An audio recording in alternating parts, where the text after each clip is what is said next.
Welcome to Lesson 2, Leadership Skills, Part 1. This lesson covers the leadership and communication skills you'll need to be an effective crew leader. Imagine this scenario. It's your first week on the job as crew leader. You've inherited a project that's already behind. The client is not pleased, and your supervisor is looking to you to improve the situation. The last crew leader, who was a tough talker, walked off the job 2 weeks back, claiming that no one listens to anyone else on the project team.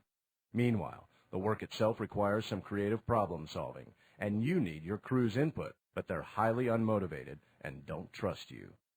As crew leader, it's up to you to motivate and lead your team, but how will you do it? What leadership skills do you need to be an effective leader? Which leadership style will earn your crew's trust, and how can you overcome the crew's communication problem?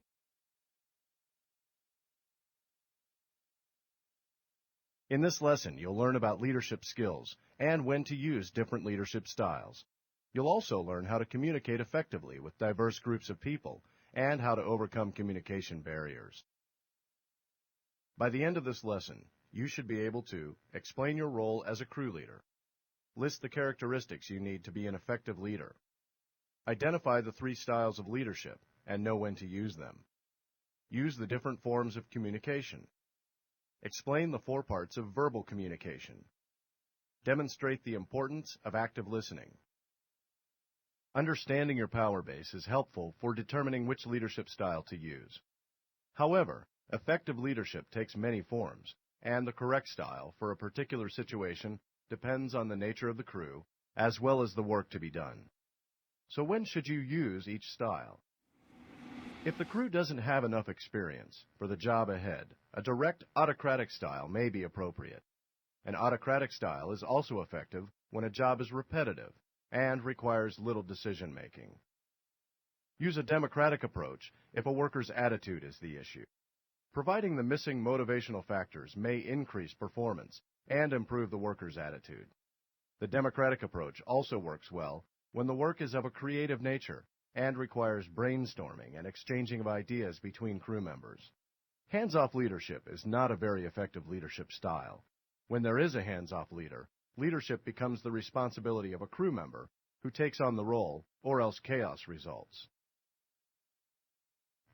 There is no one leadership style that is appropriate in all situations at all times. In selecting the appropriate style, the leader must consider the power base from which to work.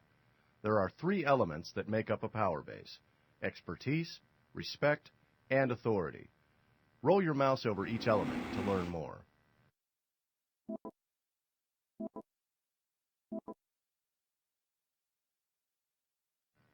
Now, use what you know about leadership styles to determine which style to use in this situation.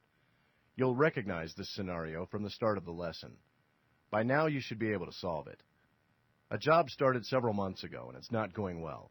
The work is different than what most of the crew members have done in the past, and requires a bit of problem solving. The schedule is slipping, and the client is not pleased with the work.